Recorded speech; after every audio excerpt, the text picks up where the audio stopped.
reaching for words to define our love. Oh na na, can't define our love. Oh na na, can't define our love. Oh na na, can't define our love. Oh na na, oh oh oh oh.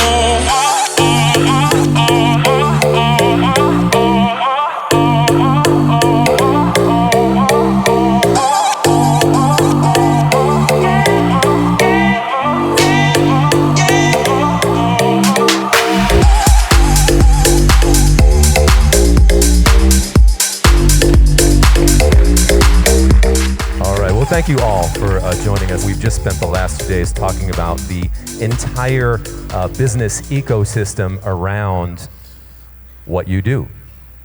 So it's important that we actually hear from you on a lot of the issues and things that we've been discussing, challenges in the scene, the growth, the history. But first, I'd like to just go down the line and, get a state of the state, like tell us a little bit about you at the moment and what you're excited about this weekend at EDC. Nicky, you want to start?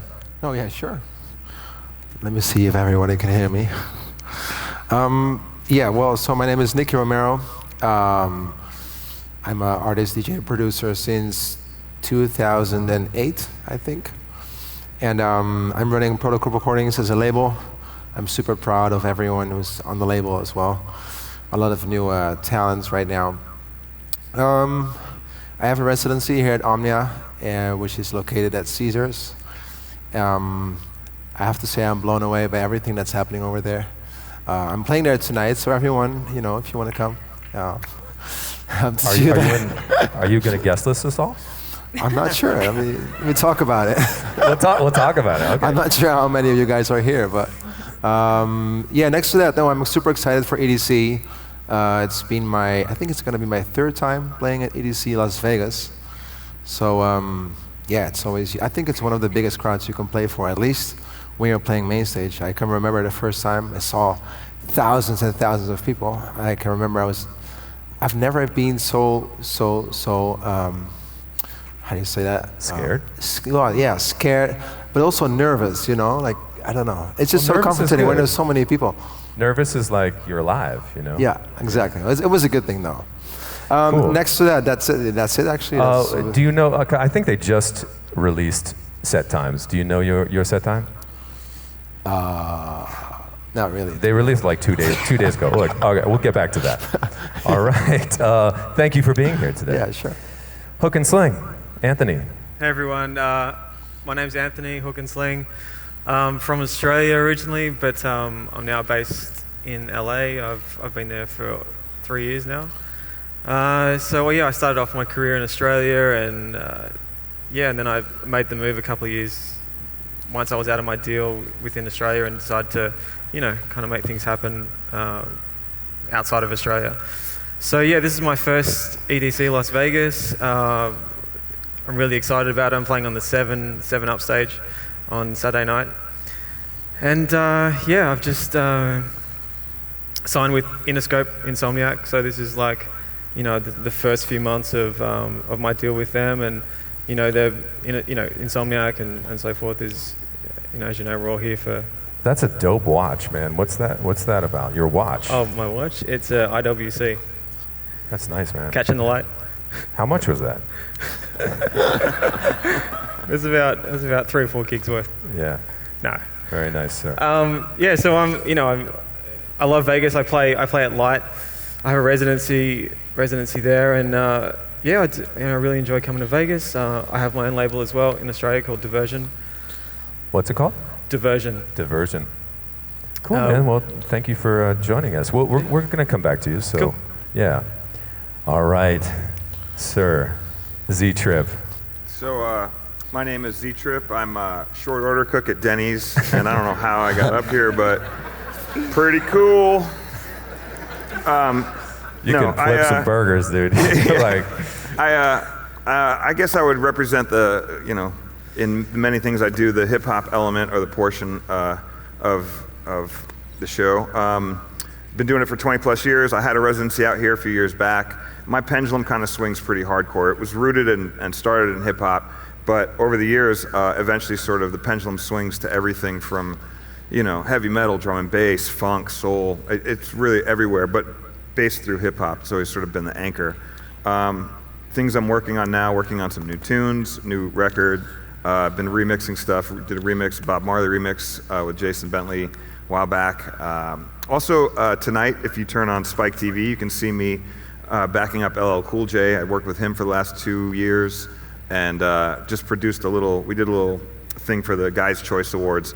And I basically took all of his hits and crammed them into 4 minutes, and we have that going on. You are also unique in that you're playing all 3 days. That was what I was going to mention next. Aside from when I get off of the work at Denny's, I race over to the Funk House stage, and that's where I'm playing all 3 nights. So yeah, I think I'm like one of the only people on the bill who's doing consecutive nights. So Funk House. And this whole stage is a newer innovation for EDC, but you played it at, was it Nocturnal or Beyond? Yeah, the Wonderland, the last one. Yeah, it was great because the thing is, the talk it's funny because things are coming right around. The loop is almost kind of coming back to re-loop now. You know what I mean? Because I was at some of the first shows that Insomniac did and some of the other early raves where it was literally 2 rooms where you had the main stage and then you had the side room, and the side room was for anything that wasn't 128 beats per minute. That was everything else. And at every party, there'd be basically a funk. So funk, house, hip hop, disco, whatever, but this stage is really about bringing that alternative to everything else that's going around back and actually exposing people or re-exposing them, but mostly exposing people for the first time to this style of music because it's sort of been absent. So it's really great. Jazzy Jeff, myself, a couple different people that are doing that. So yeah. That's cool, man. It's also back in the day they'd have the chill out room. They'd have an ambient room. Yeah, man. At every party. Anyway, they should do that. I agree. Oliver, we have just spent like an hour with you, so I think we're safe to kind of skip for a second, but thank you for joining us on the artist stage. Yeah, great to be here again. And so I'm Oliver, and let's move on to... Yes, okay, thank you. Derek Pretty Lights, how are you? I'm doing good. Thanks for having me here, Jason. Yeah, man. I'm Derek. I have a musical project called Pretty Lights. I try to experiment a lot in hip-hop and electronic music, and I've been getting into working with a lot of live musicians and producing records for bands and sort of trying to push in that trajectory. I'm stoked about EDC because it's really one of my first shows in a while not performing with a band. I've been doing like the whole maestro thing with sequences and production and a lot of live musicians, and I'm jumping back into this new sort of approach to my set. So I'm excited about bringing it to EDC this weekend at some point that I'm not aware of. But yeah. I want to talk to you, well, we should probably come back to this, but I want to ask you about how you feel you fit in this kind of a festival, because I've noticed you play a lot of different kinds of events and shows. Also very different festivals overall. But meditate on that for a second. We'll come back to you on that topic, okay? Just give you a moment to think. Make me feel more uncomfortable. No, I'm just joking. Dude, come on. All right, Blau, how are you? How's it going? Doing well. Sorry to do the little Periscope thing, but yeah, what's the deal with this? I feel like fans should know what some of their favorite artists are saying in a business sense. So we want to do the Periscope thing. You're hijacking our conference to the world. Trying. I like it. Cool. So wait a second. Describe this. So you basically have a bunch of followers that are watching this in real time? So yeah, Periscope is just a new live stream Twitter app where it tweets out a link, and anything that you move your phone around to, all your fans see live. I figured since we got a bunch of artists on the panel and maybe fans would want to hear what we had to say, we got a little tripod and we're doing a little experiment. So. All right, cool, man. Tell us more about you. Where are you from, dude? So I grew up in New York, but I say I'm from Vegas because I am from Vegas. I lived here for the past 11 years or so, I guess 12 years now. with some college in between. Obviously, I dropped out to be a DJ. Don't try that. If you're a kid, don't do that. And I absolutely love it here. This has been my home for a while, so making music here feels really, really nice. It kind of brings me back to the place that I was writing music as a kid on the piano. I'm really excited about EDC, especially because I've been sitting on a bunch of records that I get to play for the first time since they've been done for almost, some of them, 3 years. So it's going to be a really, really, really fun set. I know I'm playing Circuit Grounds at 9:30 p.m. on Saturday, right before these two lovely ladies sitting beside me. So. And the perfect segue. Excellent. Thank you, Blau. Krewella. Hi. Who's talking? Who's talking? Yeah, we have to split We're the this same 50-50. person, it doesn't matter. I'm Yasmin. I'm Jahan. We're Krewella. By the way, we just saw a short video of the announcement on the billboard thing. Yes. So congratulations. So you already know everything about us. We totally know everything already. They did a wonderful job. They It's really did. well done. You feel good? You feel good about that? I mean, is that Yeah. exciting for you to be on that list? I mean, that's pretty cool. Yeah, I think it's really well put together. It's a really sophisticated piece, and it's just, when we saw it on the first watch, we were just really impressed with the way they put everything together and just told our story in a nutshell. When the lovely Mr. Matt Medved was interviewing us, I was very happy because he went out of the box with all the interview questions and did a fantastic job. So shouts to Billboard and Matt. They killed it. And how about this weekend? You excited? We are very excited. This is our third EDC Vegas. We are playing Circuit Grounds at 10:30. I'm going off of what you said. It's really exciting because this year we did live vocals the last 2 years, the little hybrid live show. But this year we're bringing our band for the first time at EDC Vegas, and it should be great. It should be grand. Yeah, that's probably our favorite stage. It's the megastructure, Circuit Grounds, Circuit right? Grounds? Yeah, it's Yeah. really epic, and it's just going to be, there's so many elements in our performance. So we're DJing, doing the vocals, and also we have our drummer, Frank, and our guitarist, Max. So it'll be a surprise performance. And it's very, the only way I can describe it is really animalistic.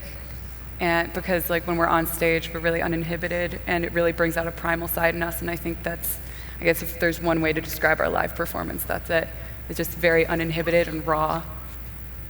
Yeah, I'm curious about the performance side of what you do, because you're bringing a rock energy and some signature elements from rock, and I'm sure that's just part of your backgrounds, what you're bringing to the table. Is it challenging at all bringing that sort of vibe to an event that's really mostly DJs and dance music, and probably not a lot of people are even staging a band, anything like a band? Is there any disconnect that you see? Do the fans they're cool with it? Is it the same, or what do you think? People have definitely been very open to it. We didn't know what to expect. We debuted that live band this year at Ultra, and it was very scary because we're going into a whole new world. When we debuted our live vocals back in 2012, it was the same thing.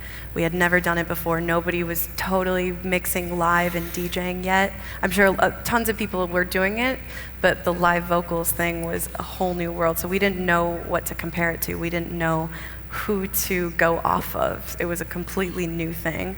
And so the live band felt a lot like that, but it went really well, and people have been open to it, and I think Saturday's gonna be great.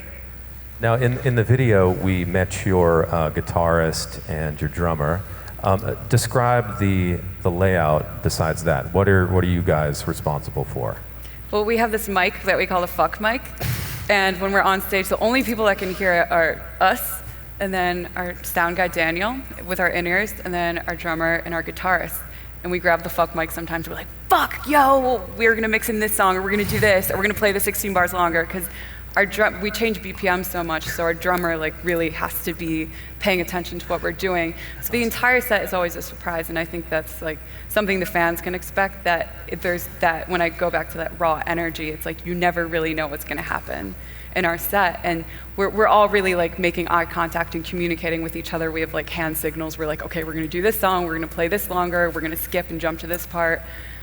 So there's constantly stuff going on with our set. There's not a dull moment. It's I always say, it's like a video game or a roller coaster, and it's so much fun for us. And I think the audience needs that. They need that energy from the performer. They need the performer to challenge themselves, and that's something we'll continue doing as So artists. you have the they can sense the improvisation that you're feeding back off of them as well. I hope it looks smooth from the outside. Because on stage, it's usually a mess. It's usually... You see us talking into a mic and nothing's coming out. It's because it's the fuck mic and we're talking to the band. The first year, we had like fireworks in our that the mic was feeding. So in my ears, it sounded like popcorn. And I just go like screaming to our sound guy. I'm like, what's happening? So it's like a complete disaster sometimes on what's happening here. But I guess that's what makes it exciting. That's what makes every single show different. And that's what keeps you like thinking on your feet and you're challenging yourself. That's what keeps you passionate every single show, because we all play hundreds of shows a year. You have to keep yourself motivated. I want to stay on this topic and jump around a little bit, because one of the big questions in my mind is, what is a DJ really today? The definition has changed so much, and technology has driven the change. So there's old school interpretations of a DJ as disc jockey, which is what it stands for. But then there's all kinds of interesting innovation. And Derek, I'd love to go to you, because you're a pretty extreme case of a person that it's just your nature to explore what's possible with a gadget and an instrument. So tell us your setup on stage. Well, it's always changing. I try to not do a tour the same way as I did the last tour. So I'm working on a new setup that's pretty involved, and I'm really excited about for this coming fall. That involves an audio, video sort of linked system that I can have some control over collaboratively with my front of house video person. And but something that I've just come out of doing that was really cool was running sequences and arrangements and playing samples with the live band, and orchestrating the live band and calling out parts and sort of just directing the flow and the energy of the music. But on this tour, I brought something like a 60 space rack of hardware, and was actually running all the lines from the band into this patch bay analog system. So it was like coloring all the sounds and getting a really really nice drum bus mix, and analog horn dubs and effects, and modular synthesis worked in with the band, and just trying to take like the live analog hardware usage like as far as I could, which was a really fun tour. And we actually turned every sound check into a recording session. Man, I've just got loads and loads of material of like these, really cool sounding improvisations of the band and production from this tour that someday It I'll seems go like through. you really have gone to extremes for your sound and what's possible. And just backing up on the process of your last album, just to tell the audience who may not know, is you did studio sessions with musicians, you recorded all that, you then pressed it to vinyl, and then you sampled that vinyl that you had made for new productions. Yes. But I made sure to not take any notes and mix all the vinyl up, so that by the end, I had no idea what was what. So it was actually like going into like digging through a crate and looking for things and mixing and matching pieces up, rather than, writing this break and then making a horn line to it. It was like, write a vocal melody to this track and then separate them and forget that they were ever together. And then it kind of like created this, the same excitement that comes from sample crate digging and sample collaging and combining things that weren't meant to be together. I don't know, just like that, discovery process, sort of a cool, stumbling man. into things, and I've been pushing that process as far as I can, keeping these sessions ongoing. So the most recent one I did with this band Soul Live, where I was working with them and orchestrating the music, but then having all the mics running through 2 different tape machines, and then at the end of the signal path coming out as a stereo signal off of the tape machine straight into Ableton through a high quality converter with someone who was actually like marking it, editing it, and putting it into clip view while the recording was happening, so that by the time the band finished and like stepped back into the control room, the recording was organized, marked, and like laid out for production in Ableton. So it was like, it wasn't perfect the first time, but by the end of the session we were like getting there, so it's pretty cool. Cool, dude. Evolution. I'm lost, but that sounds make sense? awesome. Sorry. Nikki, Somebody got it. what is a DJ in 2015 in your mind? Wow. I'm so blown away by what Derek just told. So I think it's really hard to say because, there's so many different people that have a different view on what a DJ is that it's almost unsafe to say what is mine. But I think if I may give my opinion, I think it's just someone who likes to play music. Doesn't matter what he uses, doesn't matter how he does it, or she. Sorry about that. No, I think it's just all about someone who likes to perform music on stage. Could be either way, different than a band. You know what I mean? I started out as a DJ playing vinyl, but that was only for 1.5 years. Then they switched to CDs because it was easier. And I had to buy all the records at the stores for the club that I was playing for. So that's how I started out. And then I felt a DJ, to be honest. But now I'm playing with SD cards and I still feel a DJ. So it didn't really change so much. I think it's really important that you just, do what you like. It doesn't really matter what kind of stamp you get, but I don't know.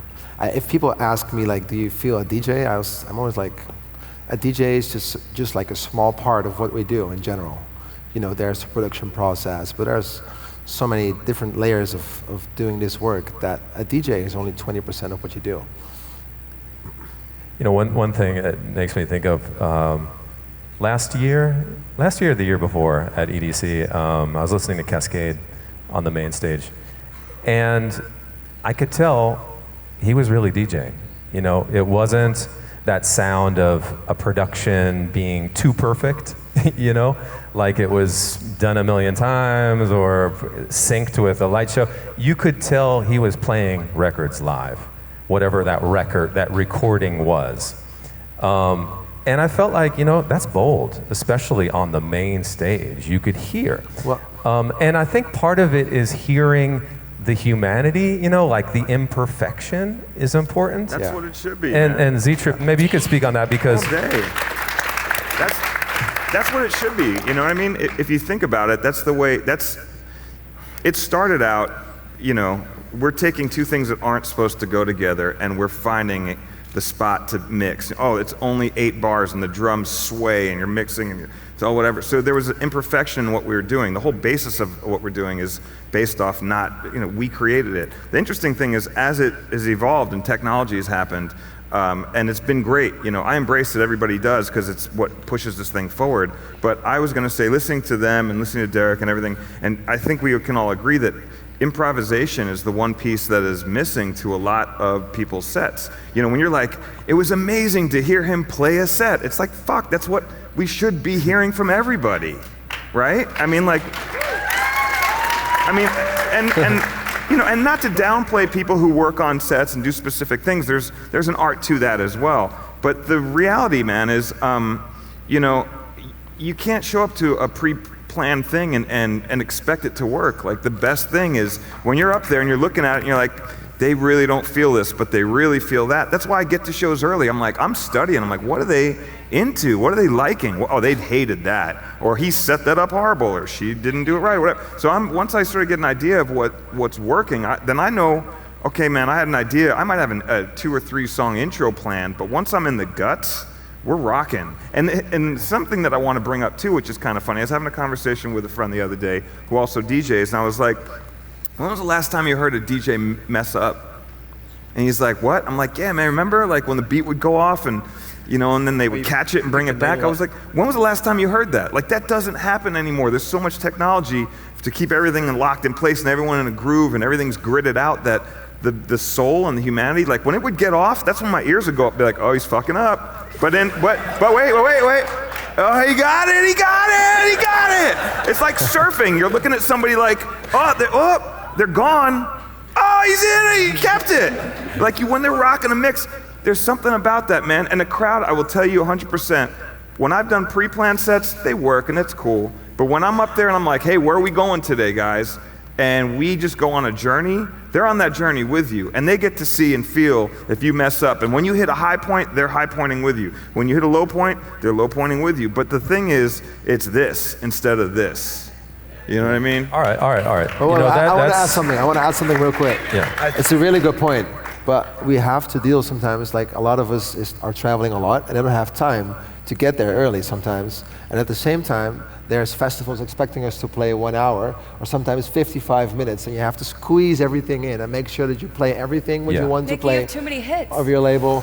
Well, no, it's just, you know what I mean? That's a great problem to have, right? It's really that hard. Like, you don't have time to. No, I mean, you have 1 hour, and you have to make sure that you play everything that you want to play, and that you support everyone that you want to support. Totally. Also, there's the expectation of a performance, and not a little performance, a big show. Okay? I totally get that, and I know that the visuals and the production's got to link with you. I get all that. Like that's understandable. But an intro and an outro, fine. Give me something in the middle that's different. So if I saw you at the last thing, I don't go, oh yeah, there it is. There's the because maybe you didn't have time to whatever. I just think that there needs to be a little more of that in there. This is from a fan of the shows. You go to shows and you want to see somebody give a little bit different, and you want that experience to be different. Like, I saw them here and I got to experience this, and they're like, oh, I saw them here and I got to experience that, and they're two different things versus it's the same kind of thing. Because after a while, it's completely dependent on the genre, and I think that's the one missing piece. I grew up, I don't know how to DJ.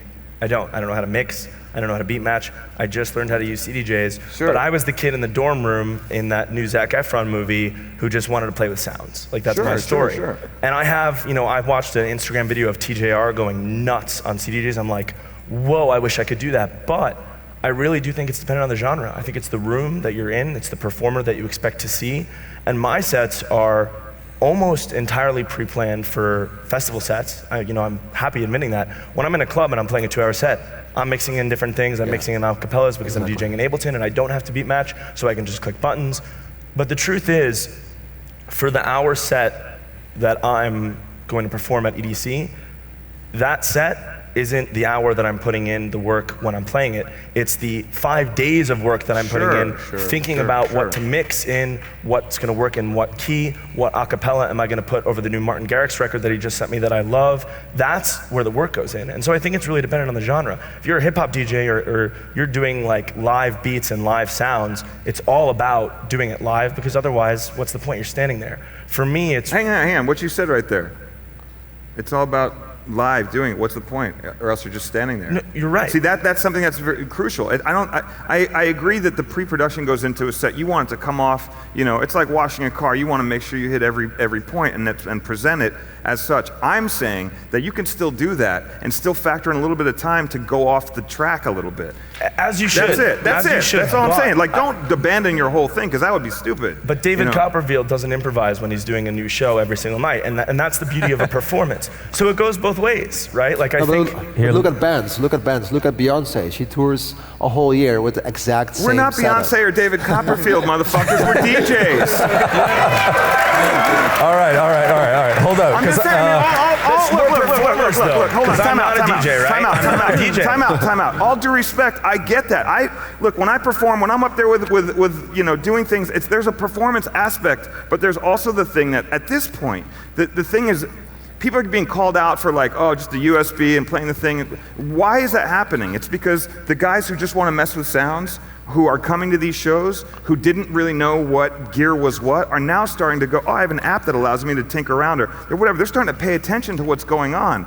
And if you're up there, and there's this sort of thing of like, this guy's being paid X amount of dollars to do the thing, and it's a spotlight, we want a little bit more, because they're starting to see and recognize that when somebody goes up there and just plays a couple things and it's painting by numbers, I don't have a problem with it. I have no problem with it. I'm just saying it should never be that way, and I agree. But there is a difference. There's a level of that, though, I right? wouldn't consider myself a DJ because I physically, if you put me in front of turntables or CDJs, I would suck. Sure. I would consider myself a musician who takes a lot of time preparing a musical journey that I perform for a crowd of people. Sure. I think Krewella would say the same in terms of how they do their sets. And yeah, they have a fuck mic in case something goes wrong. And yeah, I'm mixing in acapellas, on occasion when I'm like, oh wait, this is going to go here. I would do that at a festival. I did it at Ultra. But the truth is there's different kinds of artists that do different kinds of things. I don't think there's one answer to the question. Hey, I so agree. hold up a I second. Zach, hold on a second. I just want to rein things keep in a little moving. bit. Plus, I want to get Oliver involved because you look sad. Are you sad? Actually, it's because of the cookies that are backstage. These American cookies, they're not like baked 100%. So that's kind of messing me up. But I'm okay. Oliver ate too many cookies backstage. I ate so many cookies. What kind of cookies were they? Yeah, these American cookies. Can we turn these up? It's just like dough. Can we turn these up? It's hard to Let's hear. move. Oh, can you turn up the monitors so that our guests can I hear think I'm just going deaf. themselves? I can't hear you. Hey, so looking at the clock, we only have like 15 more minutes, and I have the feeling that we could spend hours with each of you, and we would love that. But let's switch topics a little bit, and I'm sort of anticipating that there's people in the room that are, just trying to get up. They're trying to make a break, and they're trying to get to this stage. So I'd love some insight from you guys on, what was the big break? What was it? A mentor? Was it one single show? Was it hearing that record that opened your mind to the whole music scene? If there's something that you could offer that really changed the course of your life to be successful. Anthony, you've been quiet, so why don't we ask you first? Yeah, I mean, I have a few thoughts on this. To be honest, I admit this to a lot of people, I'm a really terrible networker. Like, I'm the kind of guy that's, if I get into a room, I'm not meeting everybody. I'm just, I kind of keep to myself, do my own thing. And I think I've always been like that. And I got to say, like, it took me a little bit longer to get started that way. I was in my bedroom, like, jamming out demos. And I just emailed a shitload of people. I was like the kid who, I wouldn't go out to clubs because, I didn't want to be that guy that's like, hey, here's my demo. Hey, I'm like this guy, shake your hand, see you later. I just wanted to be behind the scenes and prove myself that way. And to be honest, it works. I mean, I'm a big fan of letting the music speak for itself. I really think that people who are successful need to have deserved that success, and you got to do the hours. You got to do a shit ton of hours. I used to be a graphic designer. I'd come home at 6 o'clock at night and work till midnight, like 5 days a week, and I just worked my ass off, like just getting my name out there and annoying the shit out of A&Rs. So it's the hours. It really is. It's putting in the work. It's the hard absolutely. work. Yeah. All right, Krewella, is there something you guys hit on as a turning point for you? Besides work, I'd say most of our magical moments were when we were truly present and in the zone, not quoting ourselves from live, but like when I think about like our favorite songs and the songs that did the best, it was really when we weren't trying to achieve something, or really at the time we weren't thinking about chasing a trend. And I think that's something like even to this day we maybe get caught up doing, and we'll be in a certain studio session and hear what's working, but you really have to think 6 months ahead of that, or even think about what really feels right in your heart, and sometimes that's risky, and I think it was just taking risks that really facilitated our growth as a group. And another thing, I feel like, you can get all the advice in the world as to like how to become successful or how to tap into your creativity, but I feel like in this scene, what we don't really talk about enough is ego. And there are a lot of people, young artists, who are becoming very successful at a young age, and you guys are seeing that.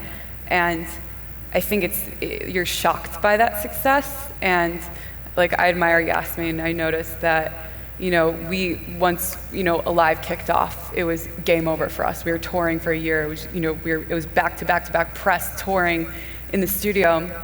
And I admired Yasmin's ability to stay humble, and like, even Justin, like what you were talking about, your ability to talk about yourself in such an egoless way, yourself as a DJ, but also have self-worth, is so important once you reach that amount of success. And in this culture, there is such a problem with cockiness in DJs and just thinking you're the shit, and fans really, they're inspired by DJs. They look up to these guys or girls, and they pick up on those personality traits. And I think if there's this constant, push of cockiness and being an asshole or thinking you're the shit and having that kind of attitude, I think young people and your young fans are really slowly absorbing that and subconsciously absorbing that. Is there a difference between confidence and cockiness? Oh, for sure. I mean, I think Yasmin and I, like, we're confident. We believe in ourselves as professionals, as artists, but I'm sure there are moments where we've had our cocky moments, but we always remind each other to, remember where we came from, and the fact that we're so blessed to be playing shows around the world for 30,000 people. And the second you start taking that for granted, once you reach that success, then I feel like you really lose touch with your soul and just life and people around you. And I've known you guys for 4 years. I mean, we were both nobody together. We met in New York City. I met their manager, Jake, and Nathan, and we had less than 1,000 Twitter followers, each of us, and they haven't changed a bit since then. And that's why I call them some of my best friends in this business. Gotten better with age, Justin. And that's why it's very, Nikki, you too. Like, sorry, I don't know you guys, but I'm just meeting you now. But like, nice to meet you guys. But like, it's refreshing to see fellow DJs like Nikki and like W&W. They're just some amazing people. They're just so successful, and they're freaking superstars. But they're so sweet and kind and like considerate, and that kindness needs to be shared because we've forgotten that in this scene. Yeah. That's so nice. And I also think that this big success, that it changes you, but it's up to yourself to make the change, positive or, but it's for some people it's negative.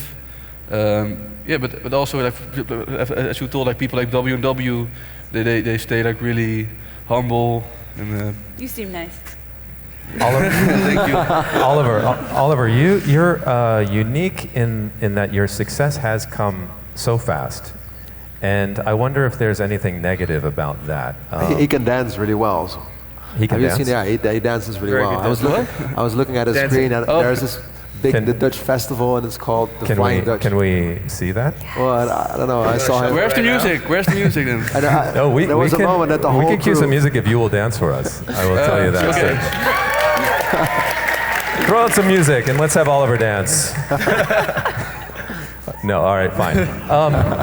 The question is, would it be better to have gradual success over time? Or, obviously it's a great problem to have, if you even think of it as a problem, to be successful so quickly. I think it depends per person. But yes, with success in what way it is, it will always kind of change you because it puts you in a different situation. But yeah, it's just up to yourself if you're gonna change like positive, or like not change too much in the sense that you getting more to get like an asshole. But for me, it felt kind of for me like my journey which is still kind of short, felt really natural. So Yeah, and I can't speak how other people felt who rose really fast, but I think it just depends per person. I still want to see you dance. Yeah, where's the music then? Yeah, Let's give him a beat. Kick some music. Hey, Wait, Dan. 125. 120. Beatbox. Who has a click? Oh.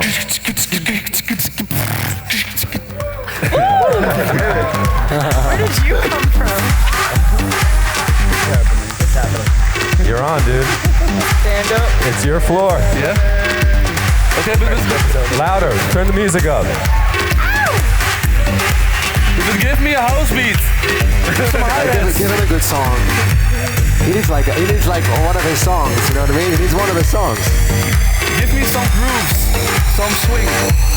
Okay, well, it's coming. Give me some of the Heldens beat.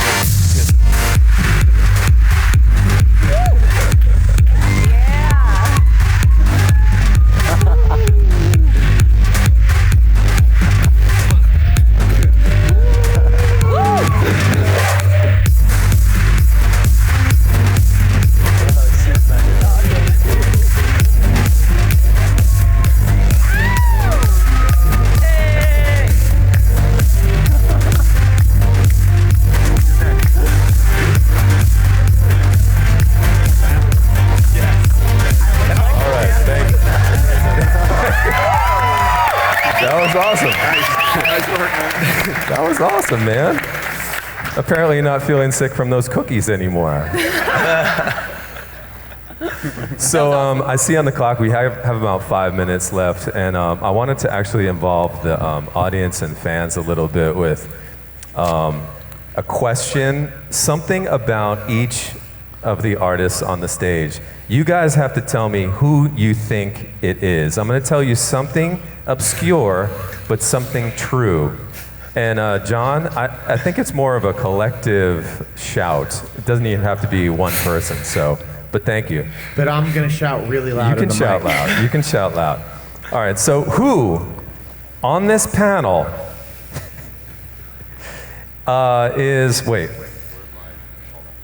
Okay. Who on this panel is a black belt in karate? It's true. Johan. Thank you. I'm glad you did that. But guns.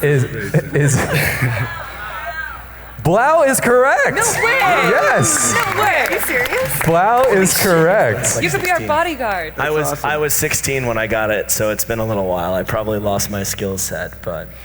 Can you show off some of those moves right now? Oliver just danced. Oh, come on. Oliver did it. Oliver did it. I don't think I can do it. I don't think I can do it. Oh, Mr. Periscope getting shy. Live streaming is life, but not the karate moves. Okay. Oh shit, it got streamed. Maybe he isn't a black belt. Okay. Who on this panel was in Nepal during the recent massive earthquake? In a what? That was automatic, dude. Did you leak that online or something? It was actually the one tweet I made in the last 6 months. Dude, it was supposed to be a secret. They knew automatically. I didn't think anyone followed my Twitter, man. I barely used it. All right. Okay, who on our artist panel does great celebrity impersonations? Z-Trip does it all. Is your answer Z-Trip? Because that is wrong. That's wrong. It's Yasmin from Krewella. No, it's the other one. Oh, it's Jahan. Sorry. Oh. It's only Mr. Bean. What? Only Mr. Bean, that's it. You do Mr. Bean? So. Are you doing it now? Is that what's happening? I don't know if I would characterize that as a great impersonation. Oh, okay. All right. Next. By the way, I wouldn't say they're great. That was my sister who said that. I don't was think me. they're great. Okay, who on our panel has a blue-eyed husky dog as a pet? A what?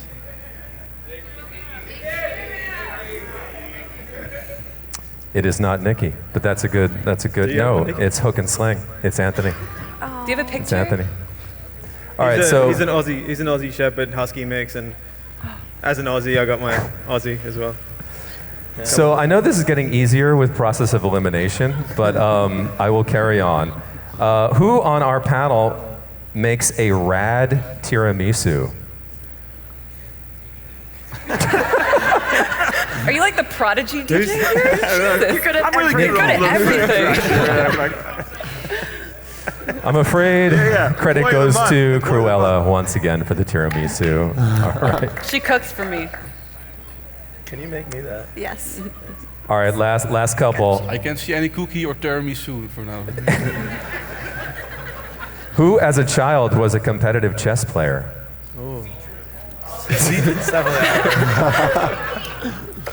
Blau, you got a child? The answer is Oliver Heldens. Competitive? That was years ago, though. And I switched to chess for music. But I think I always like to just create stuff. And chess was like a game in which you create like strategies. And same with music, it's also a bit like a game where you also create new things which are not there yet. So, but music was more the thing for me. So I don't play a lot of chess anymore. Sometimes in an airplane. But okay. We're glad you went to music. I will say that. Me too. All right, so last, and honestly, Nicky arrived so late that I couldn't get So sorry. that detail. But tell us something. What's an obscure detail about your life that people don't know? Well, that I drive motorcycles and I collect Ducatis. I know one. Yeah. That's what I do. That's a what I do. badass right there. He collects what I do. Ducatis. Yeah. But you collect motorcycles? Do Yeah. you want to race with our Prius? Well, I'm fine to race. The first DJ name by Nicky was Dino Nick, right? Oh yeah. But they don't know that. I think it was a TV series. Wait, your real name's not Romero? No, it's not. Okay. No, it was just really hard to pronounce. I can knew say that. it's Rotteveel, but they cannot pronounce it anywhere. What is it? Rotteveel. Yeah, okay. It's so hard. But I have to ask one question. I know that there was a fan on Twitter and spamming me like crazy, and I think they spammed Krewella as well. And he desperately asked me if I could ask you, like, how did you two meet? Yes. So That was secretly me who asked. seriously, that's what they asked me. So there was a fan on Twitter who asked that. So now I made my promise and I asked the question. I'll give you the Twitter name later, just so you can reply. Thank you for delivering the message. So I don't want to leave Z-Trip out. Z-Trip, you are an advanced snowboarder and you're sponsored by Burton. Damn. Wow. That's legit. Awesome. All right, you guys. Well, thank you all so much for being here today. All the best at EDC this weekend. Have the time of your lives. Same for all of you. That's a wrap for EDMbiz 2015. Thank you all so much for being here.